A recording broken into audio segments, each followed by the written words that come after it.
The onslaught of the Sith Empire was an event unlike any other in the history of the Republic. The Sith materialized from nowhere and launched an offensive of colossal proportions. Horrifying reports from the Outer Rim seemed to portend the utter destruction of the Republic. The rapid onset of galaxy-wide terror and panic was part of the Sith Emperor's meticulous calculations.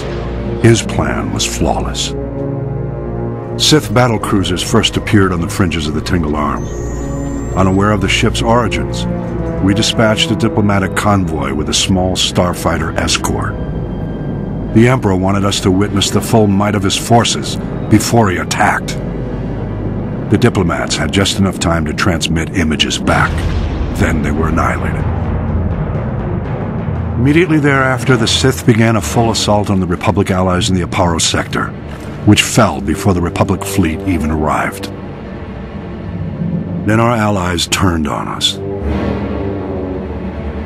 The Sith had secretly established puppet governments on Belkadon, Serpenau, and Ruria. The Republic fleet suddenly found itself in enemy territory, fighting desperately on all sides. The Republic rallied every available ship to support the fleet, leaving only a handful of Jedi security ships to patrol Korriban. Regrettably, Korriban fell back into the enemy's hands without the Jedi Council even knowing about it. Overwhelmed and desperate, the Republic fleet scattered, fleeing from the Tingle Arm to avoid complete annihilation.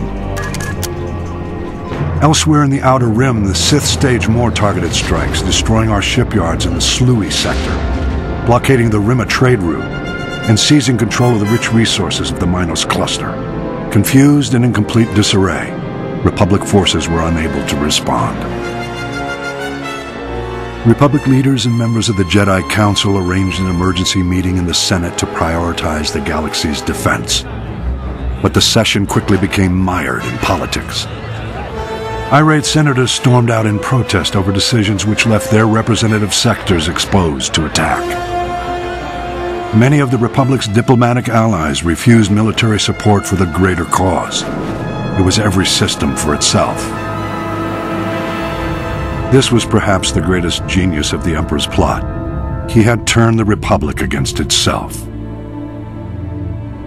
While the Republic played politics, the Emperor used the time to reconfigure his forces for the long push into the galactic core. All might have been lost in those early years had individual Jedi Masters and Republic military leaders waited for the Senate's orders.